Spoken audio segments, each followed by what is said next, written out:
ఎలక్షన్లు అయిపోయాయి. దాదాపుగా 6 నెలలు దాటింది. 6 నెలలు దాటిన పరిస్థితుల మధ్య మళ్ళీ పార్టీని మనం సమాయత్తం చేసే దిశగా అడుగులు వేస్తూ ఈరోజు అందరం కూడా ఇక్కడ కలుస్తూ ఉన్నాం. ప్రజలందరూ కూడా ఈరోజు నిలదీసే పరిస్థితిలోకి ప్రజలంతా వస్తూ ఉన్నారు. ఏమైనా 15,000 అని చెప్పి చిన్నపిల్లలు అడుగుతూ ఉన్నారు. ఏమైనా 18,000 అని చెప్పి వాళ్ళ అమ్మలు అడుగుతూ ఉన్నారు. ఏమైనా 48,000 అని చెప్పి ఆ అమ్మమ్మలు అడుగుతూ ఉన్నారు. ఏమైంది ఆ 36,000 అని చెప్పి చిన్నపిల్లలు ఉద్యోగం కోసం ఎదుగుతూ ఉన్న పిల్లలు అడుగుతూ ఉన్నారు. ఏమైంది మా 20,000 అని చెప్పి రైతన్నలు అడుగుతూ ఉన్నారు. వీళ్ళకి ఎవ్వరికీ కూడా చంద్రబాబు నాయుడు అనే వ్యక్తి, వాళ్ళ పార్టీకి సంబంధించిన క్యాడర్ సమాధానం చెప్పలేని పరిస్థితిలో వాళ్ళ పార్టీ, వాళ్ళ పెద్దలు అందరూ కూడా ఏం చేస్తూ ఉన్నారు? Diversion politics. ప్రతిరోజు ప్రతి నెల ఒక టాపిక్ తీసుకొస్తారు. ఏదో ఒక టాపిక్ తీసుకొచ్చి గోబల్స్ ప్రచారంలో భాగంగా ప్రతి ఒక్కడు దాన్ని అందుకుంటారు.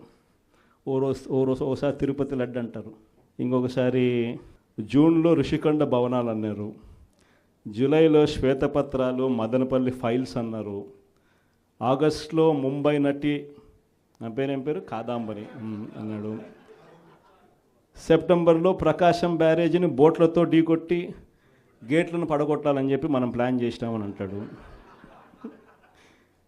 అక్టోబర్లో సరే ఇంకా ఎట్టాగ మీరు అంతా చూశారు, నా కుటుంబాన్ని తీసుకొచ్చినాడు. నవంబర్కి వచ్చేసరికి బడ్జెట్పై దృష్టి మళ్లించడానికి 14 లక్షల కోట్ల అప్పులు అని చెప్పి, డిసెంబర్లోకి వచ్చేసరికి ఇప్పుడు కొత్తగా మీరు అంతా మనం చూస్తూ ఉన్నాం, రేషన్ బియ్యం అంటానండి. ఇప్పుడు కొత్తగా కనిపిస్తూ ఉందా రేషన్ బియ్యం అని చెప్పి. ఇప్పుడు నాకు నిజంగా ఆశ్చర్యం అనిపిస్తుంది ఆ రేషన్ బియ్యం కథలీలు చెప్తా ఉన్నప్పుడు. ప్రభుత్వంలో ఎవరున్నారు అని, ప్రభుత్వంలో మనం ఉన్నామా, ప్రభుత్వంలో వాళ్ళు ఉన్నారా అని నాకు అర్థం కాల. 7 నెలలు అయిపోయింది, దాదాపుగా 6.5 నెల అయిపోయింది వాళ్ళ ప్రభుత్వం వచ్చి. 6.5 నెల 7 నెలలు అవుతూ ఉంది వాళ్ళ ప్రభుత్వం వచ్చింది. ఎమ్మెల్యేలు వాళ్ళు, మంత్రులు వాళ్ళు, కలెక్టర్లు వాళ్ళు, జాయింట్ కలెక్టర్లు వాళ్ళు, పోలీసులు వాళ్ళు, ఎంఆర్ఓలు వాళ్ళ అధికారులే, చెక్ పోస్టులు వాళ్ళవి, అన్నీ వాళ్ళవే. ఇవన్నీ దాటుకొని మళ్ళీ పోర్టుకు వచ్చింతే పోర్టులో కస్టమ్స్ అధికారులు, పోర్టులో సిఐఎస్ఎఫ్ పోలీసులు, ఇవన్నీ కూడా వీళ్ళు పొత్తులో ఉన్న కేంద్ర ప్రభుత్వం మనుషులు. మరి ఇవన్నీ దాటుకొని ఏదైనా మెటీరియల్ బోటులోకి పోగలుగుతుందా? ఆశ్చర్యం ఏమిటంటే ఈయన పోయిన బోటు పక్క బోటే ఫైనాన్స్ మినిస్టర్, ప్రస్తుత ఫైనాన్స్ మినిస్టర్ పయ్యావుల కేసు వాళ్ళ సొంత వియ్యంకుడిది, శ్రీనివాసరావు గారిని సొంత వియ్యంకుడిది, పట్టాభి రైస్ ఎక్స్పోర్ట్స్. ఆయన ఎక్స్పోర్ట్ చేస్తున్నాడు పక్కన, అదే పోర్ట్లోనే పక్కన. అడిగిపోడు దీంట్లోకి వచ్చి మాట్లాడతాడు. నాకు ఆశ్చర్యం అనిపించింది, అసలు ఏందిరా నాయన ఇది, ఎవరు ప్రభుత్వంలో ఉన్నాము, ఎవడు చేస్తూ ఉన్నాడు అని చెప్పి. వైఎస్ఆర్సీపీలో మన కార్యకర్తలు మనోళ్ళందరూ వ్యవస్థీకృత నేరాలంట. అసలు వ్యవస్థీకృత నేరాలు చేస్తూ ఉండేది ఎవరు? చేస్తూ ఉండేది వాళ్ళు, చేసింది వాళ్ళు, మన మీద ఏళ్ళెత్తి చూపిస్తూ ఉండరు.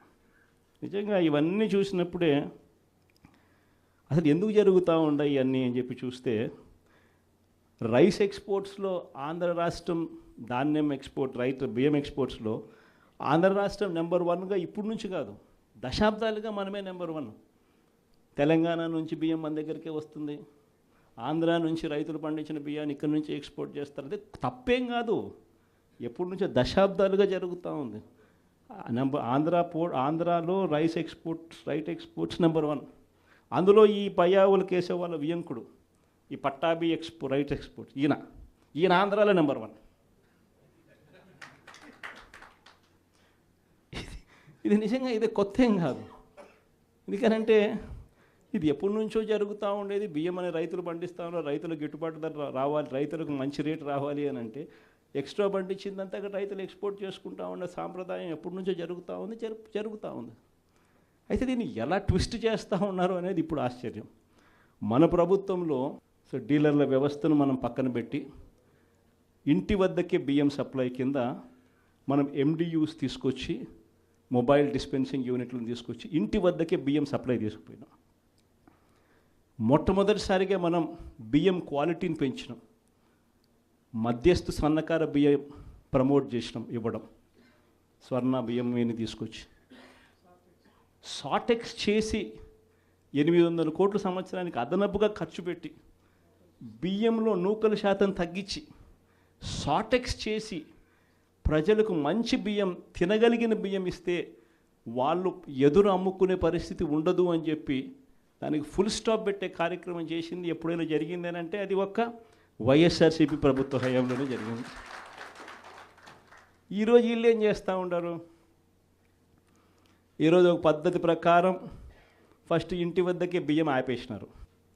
వాళ్ళకి ఇచ్చే బియ్యం ఇంతకుముందు మనం సాటెక్స్ చేసి మంచి క్వాలిటీ బియ్యం మనం ఇస్తూ ఉంటే, మధ్యస్థ సన్నకార బియ్యం సాటెక్స్ చేసి మనం ఇస్తూ ఉంటే ఈరోజు లేదు. ఈరోజు నిర్వీర్యం చేశారు. చేసి వీళ్ళు ఇవన్నీ చేస్తూ ఉండి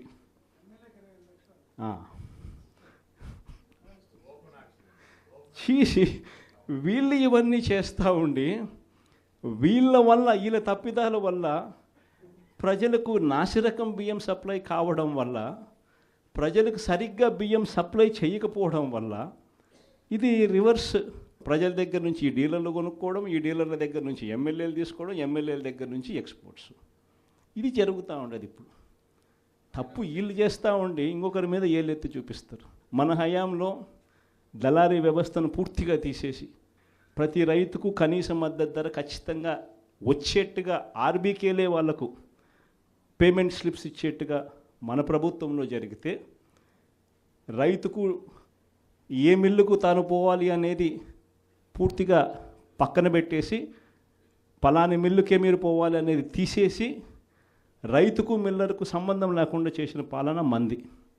ఆర్బీకే దగ్గరనే మీకు ఎంత రేటు వస్తుంది అని చెప్పి అక్కడే స్లిప్స్ ఇచ్చే కార్యక్రమం జరిగింది, మన హయాంలో జరిగింది. ఈరోజు ఏం జరుగుతూ ఉంది? రైతులు పంట చేతికి వచ్చేసరికి ఈ క్రాప్ లేదు, ఆర్బీకే వ్యవస్థ నీరు గారిపోయింది, ఆర్బీకే దగ్గర కొనుగోలు చేసేవాడు లేడు. సో రైతులు గత్యంతరం లేక మిల్లర్ల దగ్గరికి పోవడం, మిల్లర్లు 300 రూపాయలు 400 రూపాయలు తక్కువ రేటు కొనుగోలు చేయడం, ఇది ఇప్పుడు జరుగుతూ ఉంది. అన్ని రకాలుగా సర్వనాశనం చేస్తూ ఉన్న ఈ పరిస్థితుల మధ్య, ఈ డైవర్షన్ పాలిటిక్స్ మధ్య ఈరోజు మనం పార్టీ బలోపేతంతో పాటు ప్రజల తరపున మనం నిలబడడానికి ఏ రకమైన ఉద్యమం చేయాలి, ఎలా ఉద్యమాలు చేయాలి అని చెప్పి ఆలోచన చేయడానికి మనం అంతా కూడా ఈరోజు సన్నద్ధమైనాం.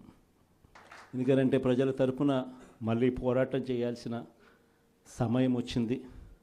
ప్రజల తరపున ప్రజలకు దగ్గర కావాల్సిన సమయం వచ్చింది. ప్రజలు ఇబ్బందుల్లో ఉన్నప్పుడు మనం ఉన్నాము అన్న భరోసా ప్రజలకు మనం ఇవ్వాలి. ప్రతి అడుగులోనూ వ్యతిరేకతే. ఒకవైపున చేయాల్సిన ఏ మంచి పని జరగలేదు. సూపర్ 6లు లేవు, సూపర్ 7లు లేవు. మరోవైపున వ్యవస్థలన్నీ పూర్తిగా నీరు గారిపోయాయి. విద్యారంగం కానీ, వైద్య రంగం కానీ, వ్యవసాయ రంగం కానీ, డోర్ డెలివరీ కానీ, గవర్నెన్స్ కానీ. మరోవైపున చూస్తే బాధుడే బాధుడు. కరెంటు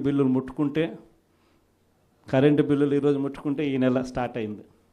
ఇంకా మొదటి డోసే 6,000 కోట్ల రూపాయలకు సంబంధించిన మొదటి డోసు ఈరోజు ఇచ్చినాడు ఈ నెల బిల్లులో. నవంబర్ నెల బిల్లు, డిసెంబర్ నెల బిల్లు, ఏ ఇంటికి వెళ్ళి కరెంటు బిల్లు ఎంత అని చెప్పి తేడా అడిగితే ప్రతి ఇంట్లో కూడా తేడా కనిపిస్తుంది. కనీసం 300 రూపాయలు పైన రేట్లు పెరిగినాయి. అది ఈ నెలే. రేపు నెల మరో 9,000 కోట్లు వేస్తున్నాడు. ఆ 9,000 కోట్ల భారం కూడా రేపు నెల బిల్లులో ఇంకా కనిపిస్తుంది. అంటే కరెంటు బిల్లులు ఇంకా షాక్ కొట్టే పరిస్థితిలోకి కరెంటు బిల్లులు వచ్చేస్తున్నాయి. ఒకవైపున బాధుడే బాధుడు. రోడ్ల మీద ట్యాక్స్ అంట. రోడ్ల మీద ట్యాక్స్ అట. ఆశ్చర్య కలిగించే విషయం ఏంటంటే రోడ్లు బాగు చేయడం కోసం రోడ్ల మీద ట్యాక్సులు వేసే కార్యక్రమం నేషనల్ హైవేస్ మీద మనం అంతో ఇంతో చూసినాం, కానీ గ్రామీణ రోడ్ల మీద కూడా రోడ్లు బాగు చేయడం కోసం రోడ్ల మీద ట్యాక్సులు వేసే బాదుడే బాదుడు కార్యక్రమానికి చంద్రబాబు నాయుడు గారు శ్రీకారం చుడతా ఉన్నారు. ఆశ్చర్యం నిజంగా ఏమిటంటే ఆయన హయాంలో మన హయాంలో రెండు తేడా చూస్తే రోడ్ల మీద మనం ఖర్చు పెట్టింది 43,000 కోట్ల చిల్లర అయితే ఆయన హయాంలో ఖర్చు పెట్టింది 27,000 కోట్ల చిల్లర మాత్రమే. అక్కడ కూడా మనమే ఇన్ని సంక్షేమ పథకాలు చేస్తూ కూడా అక్కడ కూడా మనమే ఎక్కువ ఖర్చు పెట్టాం. ఈరోజు చంద్రబాబు నాయుడు గారి హయాంలో సంపద సృష్టి అని అంటే దాని అర్థం బాదుడే బాదుడు. ఇది చంద్రబాబు నాయుడు హయాంలో డెఫినిషన్ సంపద సృష్టికి సంబంధించి.